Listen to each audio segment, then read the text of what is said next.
He who is emasculated by crushing or mutilation shall not enter the assembly of the Lord. One Even of by illegitimate accident? Like if something fell on it? Let me see what this Bible's got to say. 23:1. Emasculated means that all the part of the, has been removed. This was done to men who were put in charge of harems to prevent intercourse with the women. It was also a pagan religious practice. Genital mutilation was prohibited in Israel. Okay. So not on accident. This is deliberate. If this is deliberately done. birth shall not enter the assembly of the Lord. Even to the 10th generation, none of his descendants shall enter the assembly of the Lord. 10th to the 10th generation, wow. An Ammonite or Moabite shall not enter the assembly of the Lord. Even Okay, let's say even what? to the 10th generation, none of his descendants shall enter the assembly of the Lord forever. What do you mean? It just said even to the 10th generation.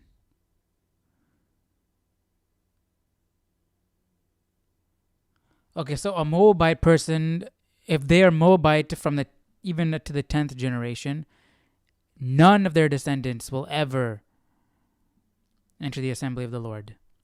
Not that up to the 10th generation, all and back, they can't enter the assembly of the Lord. It's if you have Moabite or Ammonite blood in you to the 10th generation, from that person on forever cannot enter the assembly of the Lord. Wow. Assembly of the Lord forever. But what if they're a good person? People can change their ways. Like Jesus came for the Jews, but also the Gentiles, right? Why? Because there's such thing as forgiveness. This is interesting, right? Forever, right? So they could be clearly not forever, because anybody can be saved now. So this forever does not mean forever, right? Is there a translation mistake going on here? Because I'm assuming God knew that he would send his son at some point. Well, this is Moses talking, not God, so. His descendants shall enter the assembly of the Lord forever, because they did not meet you with bread and water. Okay. An Ammonite or Moabite shall not enter the assembly of the Lord. Even to the 10th generation, none of his descendants shall enter the assembly of the Lord forever. Could it be that a person related to the Ammonites or Moabites, up until the 10th generation, they can never, ever enter into the assembly of the Lord? Like, that's a hard rule forever, right? That's in place. That rule is in place forever. That a guy related to the Moabites and the Ammonites to the 10th generation will never enter. But in the 11th generation on, they can. I feel like that makes more sense to me. On the road when you came out of Egypt, and because they hired against you Balaam the son of Beor from Pethor of Mesopotamia to curse you. Nevertheless, the Lord your God would not listen to Balaam, but the Lord your God turned the curse into a blessing for you. Let me go back. But the Lord your God turned the curse. Okay, assembly of the Lord forever, right? Because they did not meet you with bread or water on the road when you came out of Egypt. And because they hired against you Balaam, the son of Beor, remember we were talking about that. That's the one with the donkey, right? From Pethor of Mesopotamia to curse you. But remember, Balaam didn't want to curse. God spoke to Balaam, and instead Balaam blessed the children of Israel, because that's what God told him what to say, and Balaam said that. So Balaam and God has been having a prior relationship up until this point. Nevertheless, the Lord your God would not listen to Balaam. What do you mean? What was Balaam telling God? Because we know Balaam died. God let Balaam die, right? And he didn't save Balaam from death, even though Balaam was a servant of God. Why? Maybe because he had ill intentions. It wasn't really specifically mentioned, right? And it's saying here, Moses said that God would not listen to Balaam. Did Balaam tell God something? I don't know. Does Moses have the full story here? I don't know. But the Lord your God turned the curse into a blessing for you. Well, see, it was never a curse to begin with, right? I mean, I guess if God didn't come and talk to Balaam, it would have been a curse, right? Because that's what they told Balaam to do, curse these people. I forgot the guy's name. Balak? I forgot his name. Curse these people, right? Balak, yeah. Curse these people, the children of Israel. But then God said, do not curse these people. These people are with me, right? And so Balaam said, okay, you are my Lord. You're the Lord, my God, and I will listen to you. I'll say only what you tell me to say. I mean, God said, only say what I say, right? And Balaam said, okay, I'm going to only say what you say because you're my God, right? So Balaam went to Balak and said, I can't curse these people. This is what I'm going to say. And then he says what God said. And he blessed the children of Israel, I think, like 4 times, right? So I guess you could look at it like this, how Moses is saying, that God turned a curse into a blessing. But it wasn't really the case, right? Because a curse was not even there, right? Balaam was hired to curse, but then God said, don't curse. And so Balaam gave a blessing. There was no curse. Balaam never cursed the children of Israel. There was no curse to be actually turned into a blessing. But I can understand the wordplay, and I can understand what Moses meant. He turned something that would have been a curse if God had not intervened into a blessing. Into a blessing for you, because the Lord your God loves you. You shall not seek their peace, nor their prosperity, all your days forever. You shall not abhor an Edomite, for he is your brother. You shall not abhor an Egyptian, because you were an alien in his land. The children of the 3rd generation born to them may enter the assembly of the Lord. When the army goes out, you shall not abhor an Egyptian because you're an alien in his land. But the Egyptians prayed to idols. And remember, God said to kill everybody, women, children, everybody, because they were so wicked. And why were they wicked? Because of their pagan practices. Kill everybody in Canaan. So is the reason why you're killing them because of their pagan ways, or is there another reason as well that was not mentioned? Because it said, do not abhor an Egyptian because you were an alien in their lands. Or is this Moses being soft on the Egyptians because, he was raised an Egyptian? I don't know. I don't know. That's very interesting. Let me know your thoughts down below. when the army goes out against your enemies, then keep yourself from every wicked thing.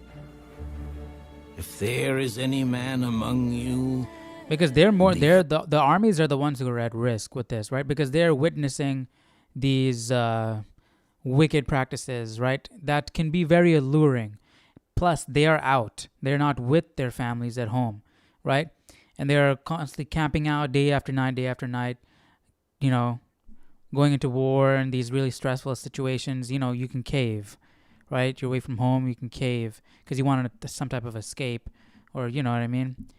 So God is saying, Moses is saying, especially, be wary, all you soldiers that are going out. You're being exposed at first hand to these people because you're going out to them, right? So don't get influenced. If there is any man among you who becomes unclean by some occurrence in the night, then he shall go outside the camp.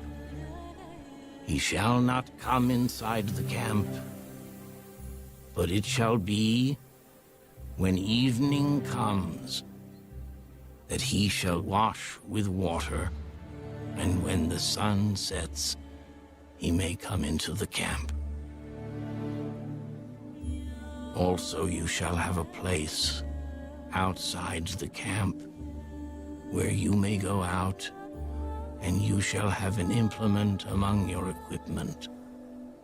And when you sit down outside, you shall dig with it, and turn and cover your refuse. That's thoughtful. Moses thinking about all the For the details. Lord your God walks in the midst of your camp to deliver you and give your enemies over to you. Therefore your camp shall be holy, that he may see no unclean thing among you, and turn away from you.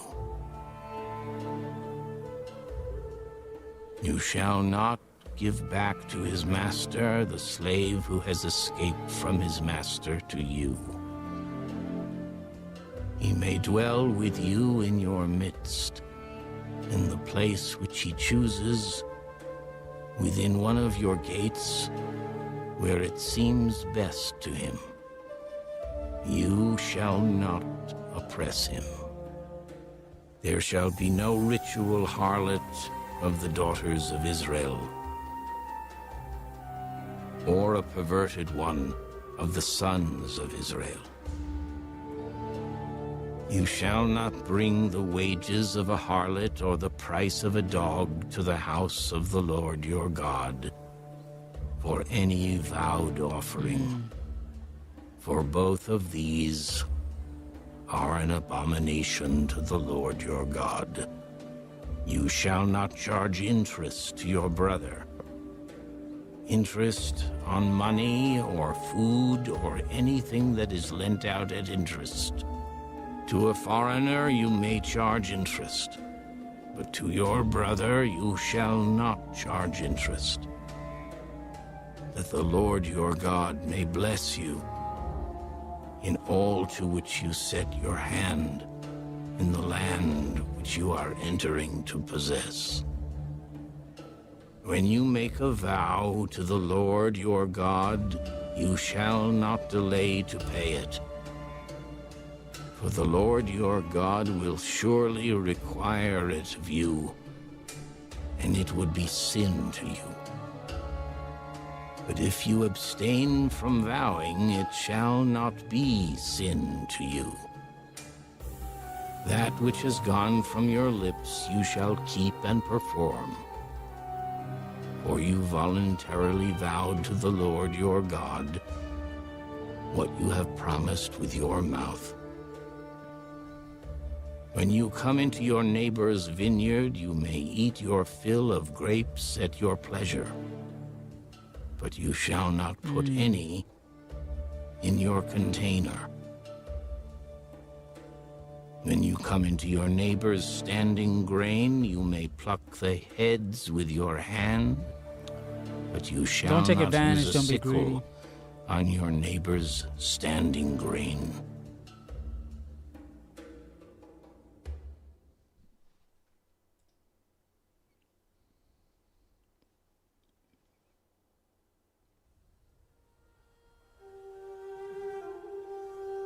When a man takes a wife and marries her, and it happens that she finds no favor in his eyes because he has found some uncleanness in her, and he writes her a certificate of divorce, puts it in her hand, and sends her out of his house, when she has departed from his house and goes and becomes another man's wife, if the latter husband detests her and writes her a certificate of divorce, puts it in her hand, and sends her out of his house, or if the latter husband dies who took her as his wife, then her former husband, who divorced her, must not take her back to be his wife after she has been defiled, for that is an abomination before the Lord. And you shall not bring sin on the land which the Lord your God is giving you as an inheritance. Okay, so why is that an abomination? If a man lays with a man and a woman are married, then they get divorced, then she goes and finds another husband, right? And then he either dies or divorces her, or whatever the reason, she's no longer his husband, right? She's no longer his wife. Sorry. She can't go back to the original husband. Why? Why is that an abomination? Because that would require that prior husband to lay with the woman who had laid with another man. And that is an abomination. Right? That's adultery. So if you divorce and then you have another relationship, you're committing adultery. Because you've already laid with that person, the original person.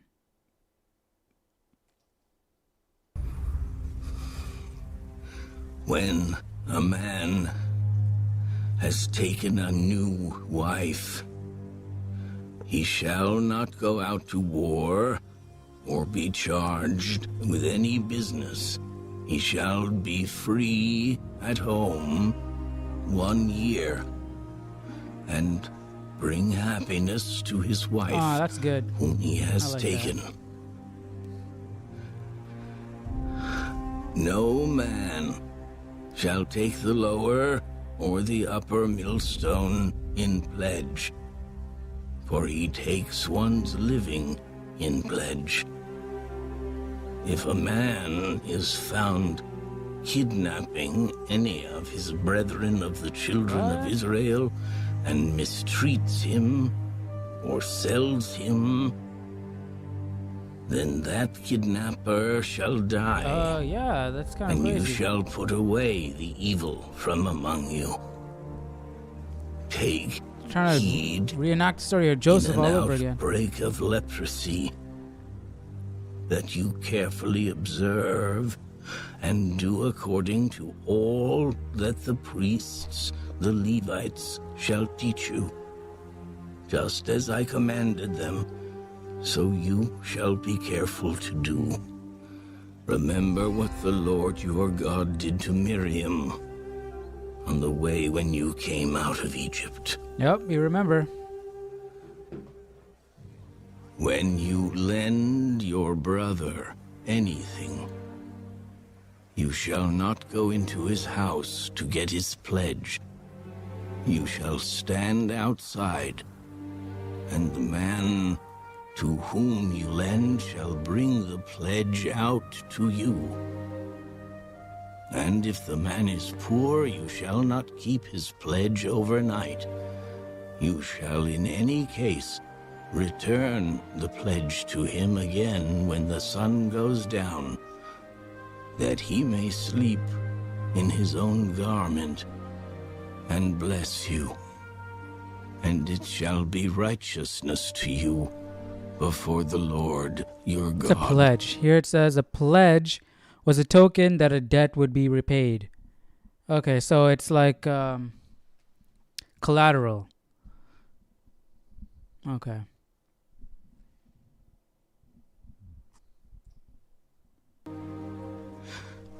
You shall not oppress a hired servant who is poor and needy, whether one of your brethren or one of the aliens who is in your land within your gates.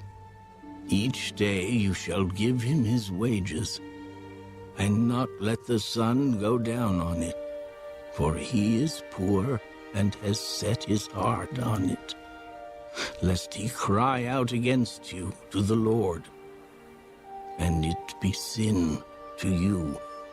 Fathers shall not be put to death for their children, nor shall children be put to death for their fathers. A person shall be put to death for his own sin. You shall not pervert justice, do the stranger or the fatherless, nor take a widow's garment as a pledge, but you shall remember that you were a slave in Egypt, and the Lord your God redeemed you from there. Therefore I command you to do this thing. When you reap your harvest in your field and forget a sheaf in the field, you shall not go back to get it.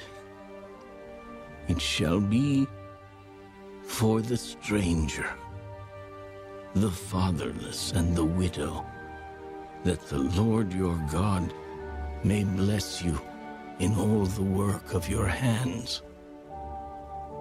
When you beat your olive trees, you shall not go over the boughs again.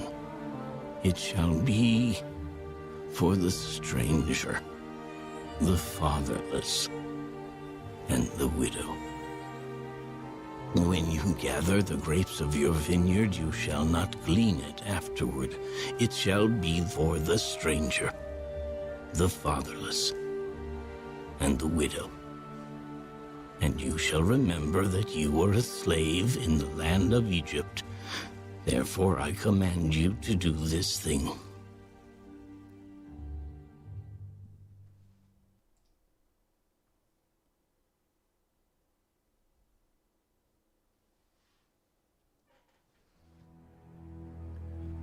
If there is a dispute between men and they come to court that the judges may judge them, and they justify the righteous and condemn the wicked, then it shall Indiana be, Jones type music. if the wicked man deserves to be beaten, that the judge will cause him to lie down and be beaten in his presence, according to his guilt, with a certain number of blows. 40 blows he may give him, and no more, lest he should exceed this and beat him with many blows above these, and your brother be humiliated in your sight. You shall not muzzle an ox while it treads out the grain. If brothers dwell I never even thought about that. together You shall and not one- muzzle an ox while it treads out the grain. That's kind of like torture, right, for the ox? 25:4. Is that what it's actually being literal with that? Muzzling the animal kept from eating while it worked. This law encouraged kindness and consideration for animals. Yeah, it makes sense. That's what I was thinking. one of them dies and has no son, the widow of the dead man shall not be married to a stranger outside the family. Her husband's brother shall go into her. If brothers dwell together, one of them dies and has no son, the widow of the dead man shall not marry to a stranger outside the family. Her husband's brother shall go into her and take her as his wife. This is the practice that I was talking about regarding King Herod, right? Having his brother's wife. I was wondering if this was this was a similar situation. Take her as his wife and perform the duty of a husband's brother to her. And it shall be that the firstborn What if he was already son married? which she bears will succeed to the name of his dead brother, that his name may not be blotted out of Israel.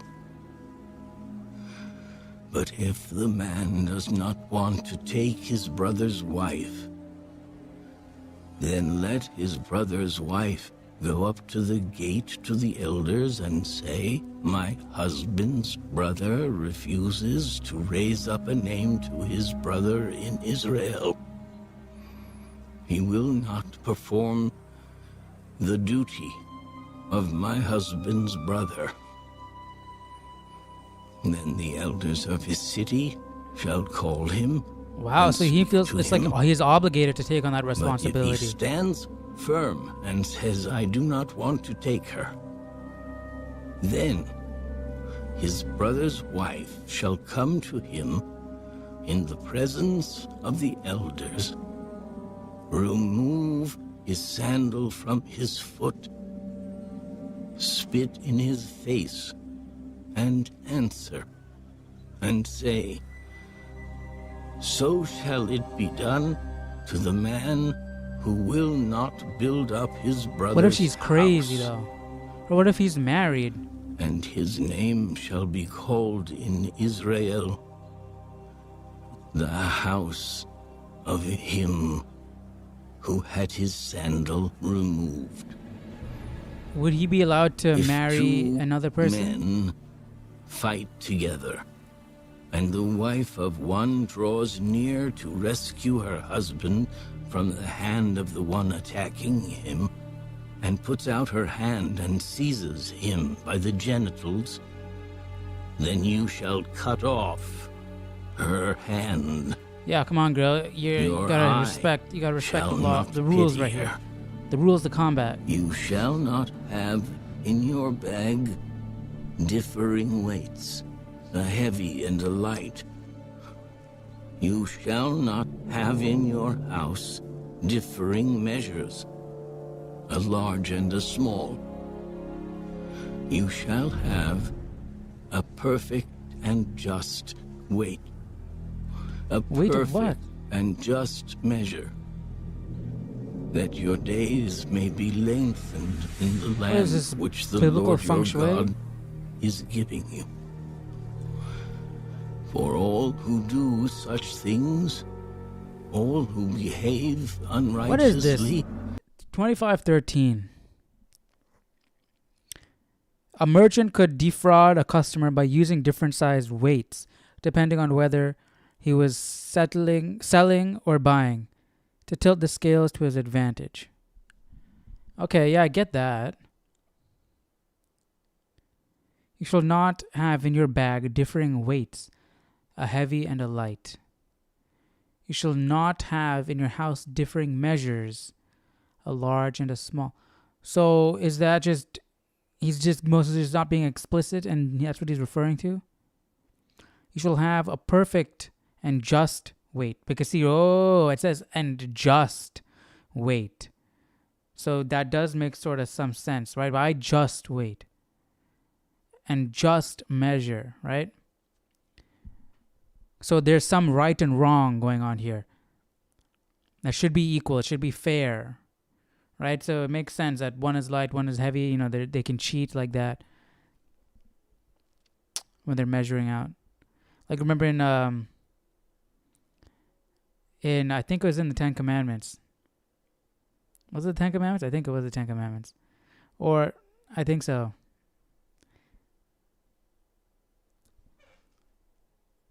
I don't know. Or was it Aladdin? Something where they were messing with the scale, right? And like the scale was skewed. Anyways, but similar concept here with the weights. are an I'm assuming based on this commentary abomination to and the word Lord just your here. God.